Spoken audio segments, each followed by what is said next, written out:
na prática, nós vamos aprendendo cada vez mais com Jesus. E quem aprende com Jesus melhora cada dia. Quem aprende com Jesus cresce. Quem aprende com Jesus, ele vai subindo degraus. Mas quem aprende do modo errado e acha que está aprendendo com Jesus, só faz atrapalhar a obra e o crescimento do reino. Tenta, né? Mas não consegue. Então é um privilégio estar aqui com o nosso evangelista João Deus, revendo ele, esse homem consagrado. Já tive a oportunidade de andar muitas vezes com ele, ouvindo em todos os lugares por onde passava o mesmo testemunho, mas que contado de uma forma diferente, uma graça de Deus, sempre nos alegrávamos. E a família dele eu já conheço faz um bom tempo também, sempre tenho que pegar não, eu vinha buscar umas manjubazinhas que eu levava para casa, minha mãe gostava muito, né? Aqueles peixinhos secos. Outro dia estava em casa, estava fazendo para minha esposa. Se eu morasse mais perto de Morumbi, eu ia comer um peixinho agora. Eu sei que sempre tem, né, irmãos? Coisa boa, né? É ser amigo de pescador. Glória a Deus. E ele é pescador de almas e pescador de peixe. Está revendo o irmão Isaac, nosso amigo, eu esqueci o nome também. Sim. E tem o que está lá em São Paulo, né? É o Jair. Estava fazendo evangelismo outro dia, há alguns anos atrás, eu cheguei de civilização de Jardim Dourado, era na congregação pequena ainda, e quando eu cheguei na igreja e dobrei os joelhos, Jair estava orando por mim. Eu ouvi meu nome sendo citado na oração, já caí de joelhos chorando. Eu disse, graças a Deus, foi bom ter vindo, né? E quando ele levantou, a gente se levantou da oração, dei um abraço dele e disse, obrigado, meu irmão, por ter se lembrado de mim na sua oração. Foi muito gratificante aquilo. Então, queridos, é um prazer mais uma vez, como disse, estar convosco, irmão Sérgio aqui. Eu conheço o Sérgio de muito tempo, ele me conhece de pouco, né? Mas ele, desde que eu morava lá em Carrapicho, eu cheguei lá com 12 anos de idade, eu conheço ele ali passando naquela pista, sempre pegava conta com ele ali também. Eu, minha mãe, minha família. Mas eu fico feliz, porque hoje estou vendo o servo de Deus aqui, servindo ao Senhor com alegria, e isso é muito importante. Eu estava orando, pedindo a Deus uma palavra. O abençoado de Isaac não me disse o tema, não. Ele não está nem lembrado disso, viu, Deus? Ele não me disse o tema. Mas como com crente não existe coincidência, vocês acreditam em coincidência na vida de crente? Acreditam? Não. Porque o crente é guiado pelo Espírito Santo de Deus. Isso não é só quem prega a palavra, isso não é só quem ensina. Todos os crentes são guiados pelo Espírito de Deus. E eu estava pedindo ao Senhor, e quando eu comecei a ler o texto sagrado, me veio uma alegria no coração muito grande. E hoje eu vi jogar, eu já vi o tema ali, e é justamente sobre o tema que nós queremos falar nesta noite. Isaías 64, versículo 8. Eu gostaria que os irmãos meditassem comigo nesse texto. Isaías 64, versículo 8. Viajar com Pedro Paulo é uma bênção sempre, viu? Cantor crente, humilde, a família dele sempre ali do lado. Deus abençoe. A irmã Lani também, que é uma cantora exímia, né? Deus abençoe em nome de Jesus. A irmã Bia, durante muito tempo, já dirigiu o ciclo de oração ali, e ainda hoje ora por nós. Versículo 8 do Isaías 64, que diz assim: Mas agora, ó Senhor, Tu és o nosso Pai, nós o barro, e Tu o nosso oleiro, e todos nós a obra das Tuas mãos. Quem diz amém? Amém. Deus é de fato o nosso oleiro. Nós sabemos disso. Estamos bem cientes de que nós somos obras da mão de Deus. Na Bíblia nós vemos muitos versículos, muitos textos que fazem referência a utensílios domésticos. Muitas figuras foram usadas nos ensinamentos para transmitir conhecimento.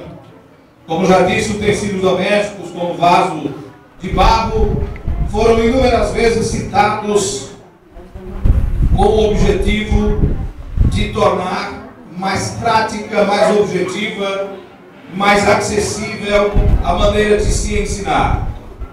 Objetos presentes, objetos comuns, o próprio Jesus utilizou-se muito de parábolas, fazendo comparações dos seus dias para que a mensagem que ele transmitia se tornasse acessível, compreensível, fosse de uma forma simples alcançar aqueles que os ouviam.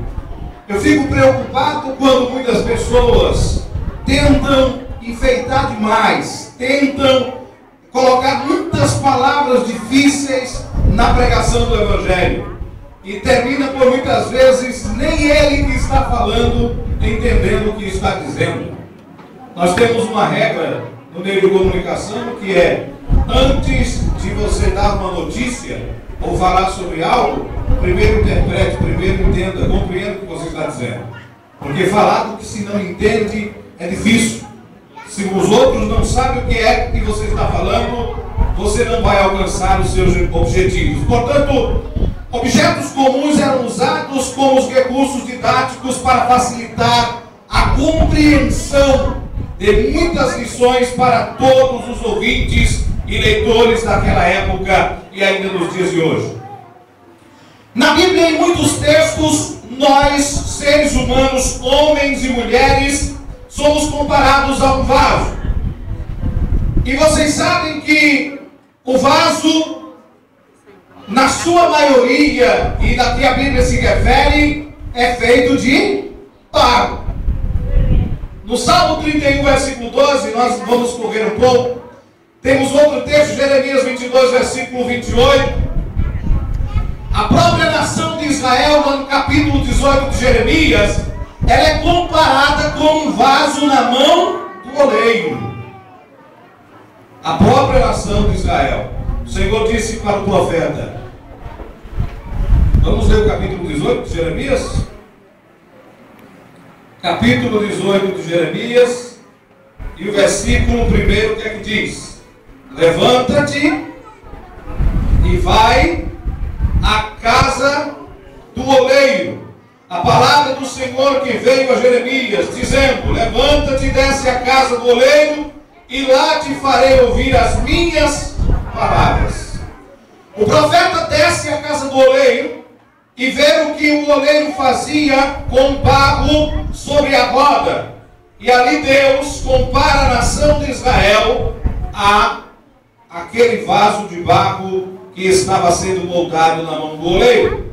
No capítulo 19, ainda do mesmo livro de Jeremias, versículo 1, diz assim: assim disse o Senhor, vai e compra uma botija de oleiro, e leva contigo alguns dos anciões do povo e alguns dos anciões dos sacerdotes. Versículos de número 10 e 11, do mesmo capítulo 19, diz: então quebrarás a botija à vista dos homens que forem contigo, e dir-lhes-ás: assim diz o Senhor dos exércitos, deste modo quebrarei a este povo e a esta cidade como se quebra o vaso do oleiro, que não pode mais refazer-se, e enterrarão em Tofete, porque não haverá mais lugar para os enterrar. A nação era comparada a um vaso. O oleiro se torna, aqui no capítulo 18, como em outros textos, a figura do próprio Deus. O versículo que nós lemos a princípio, o profeta diz: nós somos o barro e tu és o oleiro. Nós somos obras, nós somos feituras das mãos do Senhor. Ó Senhor nosso Pai, tu és, nós somos o barro e tu o nosso oleiro, e todos nós somos o quê? Obras das tuas mãos. Fico preocupado com pessoas que muitas vezes, irmãos, ficam com aquela autopiedade. Vocês já ouviram pessoas que são autopiedosas demais? E começam a dizer: eu não sou nada, eu não sirvo para nada, eu não valho nada. Você foi comprado com o sangue precioso que foi vertido na cruz. Você foi comprado pelo preço maior que este mundo já viu. Você é um vaso na mão do oleiro. Glória a Deus. Você é algo precioso para Deus. O apóstolo Paulo, ele se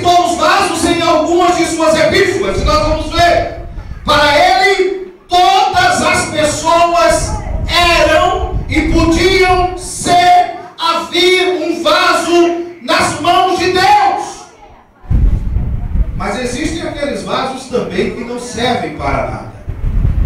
Aquele vaso, como Paulo diz em uma de suas epístolas, vaso de desonra. Mas existe aquele vaso que foi nomeado. Ele mesmo, por exemplo, em Atos capítulo 9, versículo 15, do mesmo tema que os irmãos escolheram, o Senhor disse para Ananias: vai, porque Ananias questionou Jesus.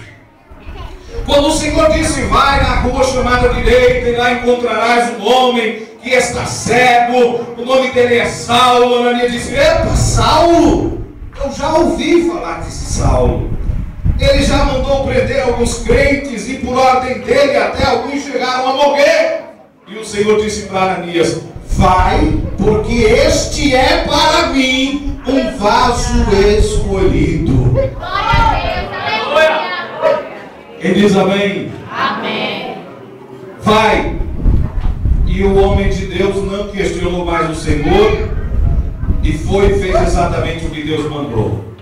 Quando se faz o que Deus manda, dá certo. Quando se vai pelo caminho contrário, a tempestade vai atrás da gente. Quem diz amém? Eu não sei para quem é esta palavra. De repente Deus abre um parêntese na mensagem e fala de forma mais direta. Quem faz o que Deus manda, faz bem, faz direito, vai direito, prospera. Mas quem vai pelo caminho contrário, a tempestade vai atrás. E quando a tempestade alcança, aí vem a baleia, para engolir ainda, né?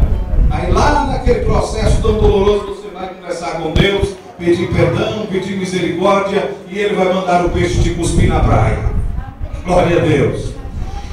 Quando Paulo, entre muitas instruções, ele instruía seu filho na fé, Timóteo, uma delas está em 2 Epístola, no capítulo 2, 2 Epístola de Timóteo, versículo 21, Paulo dizia assim ao jovem líder Timóteo: de sorte que se alguém se purificar destas coisas, será vaso para honra, santificado, idôneo para o uso do Senhor e preparado para toda a boa obra. Quem diz amém? Amém. Queridos, Deus não nos chama, não nos comissiona, não nos prepara para fazermos uma obra qualquer, ou uma obra pela metade, ou metade de uma obra. Deus nos chama para fazer uma obra de excelência. Deus nos chama para fazermos uma obra completa. Mas um dia, muito tempo atrás, um presbítero me disse assim, chamou a gente, eu era adolescente, e disse: sente perto de mim aqui que eu quero lhes ensinar uma coisa. Não está vendo aquelas 10 virgens loucas e aquelas 10 prudentes? Eu disse: estou. Ele disse: as loucas disseram às prudentes: dai-nos do vosso azeite. E elas disseram: não seja caso que nos falte a nós e a vós, e diante aos que vendem, e comprai para vós. E elas saíram, e quando voltavam, a porta já havia se fechado, o noivo já havia chegado. As que tinham azeite em suas vasilhas saíram ao encontro do esposo, e a porta foi fechada. E ele disse para a gente assim: o que Deus me deu, eu devo administrar, granjear, buscar, zelar. O que Deus te deu, você deve administrar, buscar mais e zelar. Eu não posso pegar o que Deus me deu e transferir para você. Você é que tem que buscar a presença de Deus. Com isso eu quero dizer, queridos, que cada um de nós, individualmente falando, somos vasos e escolhidos por Deus para um trabalho específico. O cantor Armando Filho tem um hino meio ritmado, mas diz uma verdade. Ele diz que na casa de Deus não existe inúteis. Ninguém, porque não prega, porque não sabe dar um texto e falar sobre aquele texto, porque não tem uma voz bonita, porque não chama atenção, pense que é um inútil na casa de Deus. Você tem valor perante Deus. Olha, se você abrir sua boca para o vizinho do lado de sua casa, para um colega de trabalho, da escola, e só dizer para ele: olha, Jesus transformou a minha vida. Eu era triste, agora sou alegre. Eu vivia em trevas e agora vivo na luz. Eu não tinha paz, mas agora sou perdoado. Eu não sabia o que é alegria, mas agora eu tenho gozo do céu. Você vai estar pregando o evangelho, meu irmão? E tem mais, nós não fomos chamados para ficar calados, não. O próprio Jesus disse que se nós nos calarmos, as próprias pedras clamarão. Você não deve ficar calado. Fale do amor de Deus. Alguém precisa ouvir de Deus por meio de você. Falamos de vasos, e de preferência vaso de barro. Esses recipientes eram indispensáveis, imprescindíveis no dia a dia, principalmente naquele tempo. Eram usados para guardar líquidos. Dependia, tanto podia ser água, como podia ser vinho. Muitas vezes quem não tinha o local apropriado para guardá-lo, podia servir também para guardar pergaminhos, que eram livros escritos naquela época de Jesus. Servia para guardar líquidos preciosos como o nardo e outros líquidos.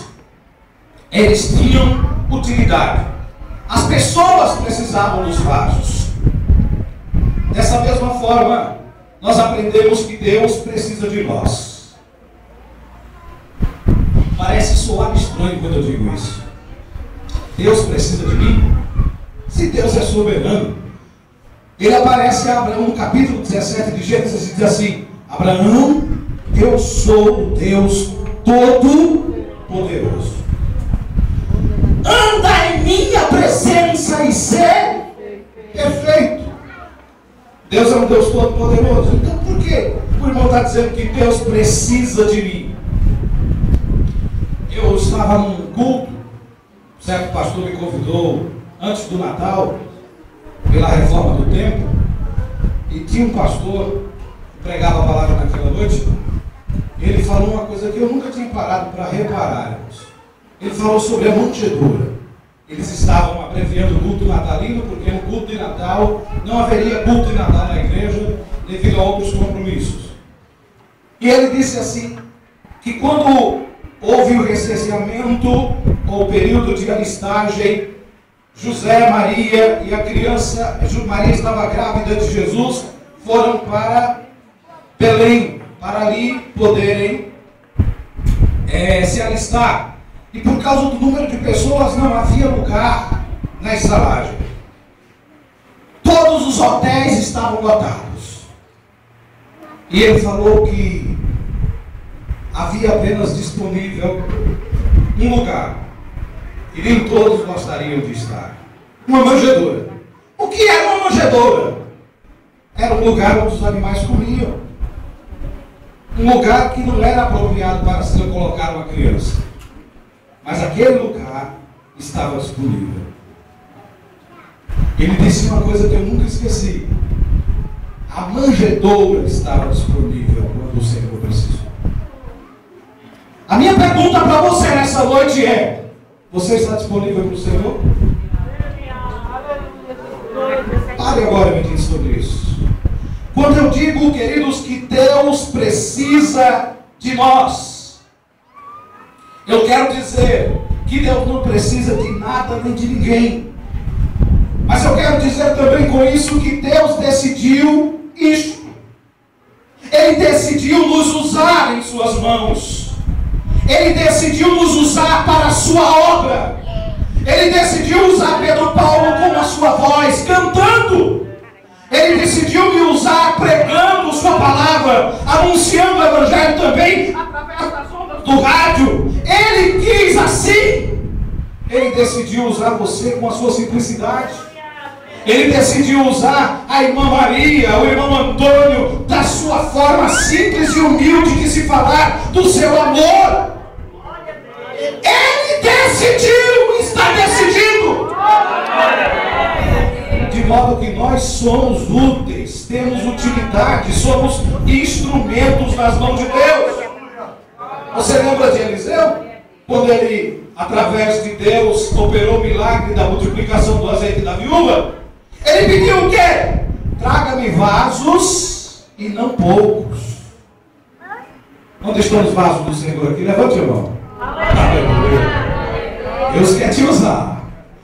E quando não tinha mais vaso, o azeite parou. E Deus não quer que o azeite pare. Ele quer que o azeite aqui em Atabus continue descendo. Diga amém. Ele quer que a vida de pessoas aqui em Atabus continue sendo transformada. Glória ao nome do Senhor. E sabe quando isso vai acontecer? É quando nós, como vasos do Senhor, estivermos dizendo: Senhor, eis-me aqui, usa-me para a glória do teu santo nome. Você pode dizer: Senhor, eu não sou influente, eu não sou conhecido, eu vivo aqui na praia de Atabus, eu não tenho muita influência no meio da minha família, e não sei pregar direito, nem sei cantar tão bem, mas eu quero ser o instrumento nas tuas mãos. Se prepare, porque Deus vai me usar. Eu lembro-me quando li a biografia de D.L. Moody, ele viu um pregador dizer assim: Deus deseja usar homens. E ele parou no meio da multidão e disse assim: ele não disse grandes homens, ele não disse homens intelectuais, ele disse: Deus quer usar homens. E ele disse: eu serei este homem. Aquele homem quase analfabeto falava para doutores universitários e ganhou mais de 1 milhão de almas para o reino de Deus. A sua história influenciou muitos outros pregadores. Deus quer usar homens. E este homem, e esta mulher, e esta pessoa é você. Aleluia. Nunca pense que você não pode. Eu me lembro uma vez que o pastor Isaías Pacheco disse uma coisa na igreja e até o auxiliar ficou todo vermelho, viu? Que vergonha. Ele falou para uma ajuda de um trabalho que íamos realizar, e o irmão disse bem alto do púlpito: pastor, o povo aqui não tem condição não. E ele disse: nunca diga que o povo de Deus não tem condição. O povo de Deus tem condição sim.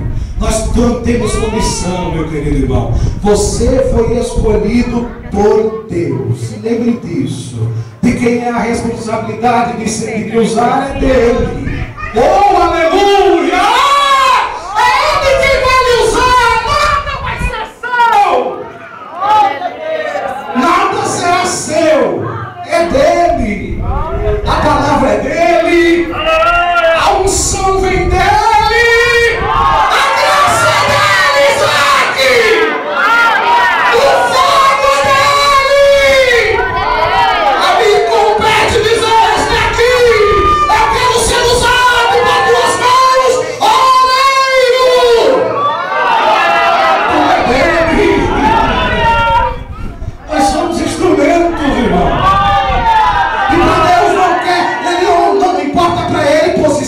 Social, hierárquica, não importa para ele se você sabe falar correto ou não. O importante para Deus é se você disser: eis-me aqui, Senhor, envia-me a mim.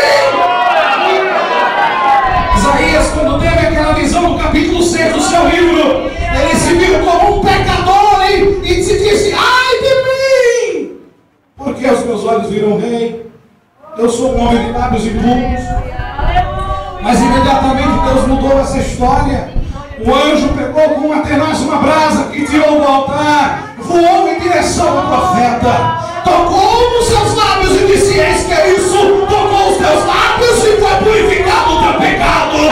Depois disso, Isaías escuta a voz do Senhor que diz: a quem enviarei e quem há de ir por nós? Ele, tocado pela brasa de Deus, responde prontamente: eis-me aqui, envia-me a mim.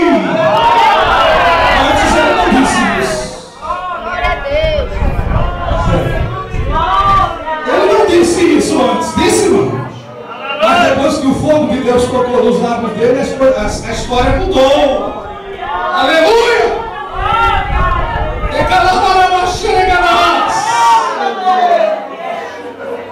Aleluia! O azeite só parou de jorrar quando os vasos acabaram. Embora Deus pudesse agir de tantas maneiras, ele decidiu usar os vasos que estavam disponíveis. E Deus quer usar você, jovem. Deus quer usar você, moça. Deus quer usar você, criança. Deus quer usar você da terceira idade. Deus quer usar você da meia idade. Deus quer usar você. Para Deus não tem desculpa não. Eu já estou velho, estou cheio de dores, eu estou quebrado. Não. Ele nem dá férias e nem dispensa ninguém. Está certo assim, meu Deus?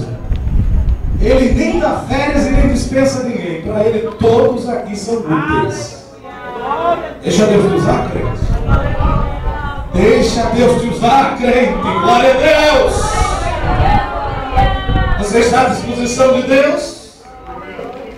Eu quero profetizar em nome de Jesus. Se você estiver à disposição de Deus, o milagre vai acontecer na tua vida. Se você está à disposição de Deus, o milagre vai acontecer na sua casa. Se eu estou à disposição de Deus, Ele vai me usar para a glória do seu nome. Seja aqui, seja ali, além aonde Ele mandar. Eu recordo-me das promessas de Deus. Quando andava com esse homem de Deus para o ciclo de oração, o Senhor me dizia: vou te tirar de lá e te levar para outro lugar. E eu dizia: mas Senhor, logo eu, daqui, igual que o irmão de Deus dizia, eu sempre dizia: eu moro no sítio Carrapicho, o que é que eu vou fazer em outro lugar? Eu não sei de nada. Mas Deus me levou, e está me levando, e vai me levando. Porque eu sempre digo a Ele: Senhor, eu não quero parar. Aleluia! Eu não quero parar, eu quero estar disponível. O crente é como o vento. Jesus disse: sopra onde quer e ouves a sua voz, mas não sabe de onde vem nem para onde vai. Mas Deus sabe. Deus sabe. Ele é como o vento. Louvado seja Deus. Vai para ali, Ele vai. Vai para cá, Ele vem. Louvado seja o nome do Senhor. Mas Ele tem intimidade para Deus. Saulo, para sair de Jerusalém, saiu dentro de um cesto, mas foi muito usado por Deus. Nos tempos bíblicos existiam vasos de vários tipos, mas o mais comum era o vaso de barro. Fazer um vaso de pedra não era tarefa fácil. Fazer um vaso de lama seria impossível. Sabe por quê? Porque a lama, ela não tem consistência. O barro tem consistência e flexibilidade. Hoje em dia ninguém quer mais fazer uma casa de taipa, né? Mas eu sou da época, quando criança, vi muita casa de taipa. Eu acho que lá em Carrapicho ainda deve ter. Por aqui será que ainda tem, meu Deus? Deve ter algumas por aí ainda, né? Se trabalhava do barro. Ele era flexível, mas tinha aquela liga. E o barro que não tem liga não serve para fazer aqueles tapumes que eles fazem, não serve para trabalhar. O vaso de barro. O barro é o material ideal para o trabalho do oleiro. E eu quero dizer nessa noite aqui, como profeta de Deus, pregador da palavra do Senhor, que Deus deseja, como oleiro, trabalhar o nosso caráter. Que Deus deseja, como oleiro, trabalhar a nossa vida para que sejamos instrumentos afiados em suas mãos. Você pode achar impossível. Você pode achar-se uma pessoa incapaz por si mesmo, mas como disse, é Deus quem quer. E se Ele chamou, Ele vai se responsabilizar por você. Quando Deus chama, irmão, alguém, Ele não chama a pessoa para ficar a pessoa perdida como um cego em meio a um tiroteio, não. De jeito nenhum. Deus não chama ninguém sem falar com Ele. Deus não chama ninguém sem orientar Ele. Deus, quando chama para um trabalho, Ele fala, Ele orienta. Muitas vezes você não escuta a voz de Deus de uma forma direta assim, mas escuta lá no coração, na mente, Ele dizendo: faça isto. Muitas vezes a decisão que é tomada por uma liderança da igreja não é aceita pelas demais lideranças, ou não é entendida, não é compreendida, mas Deus e Ele sabe por quê. E lá na frente as pessoas vão ver: mas o irmão estava certo. Não é o irmão Não, era Deus falando com o irmão e mandando ele fazer daquele jeito. Louvado seja o nome do Senhor, porque não pense que sacerdote no altar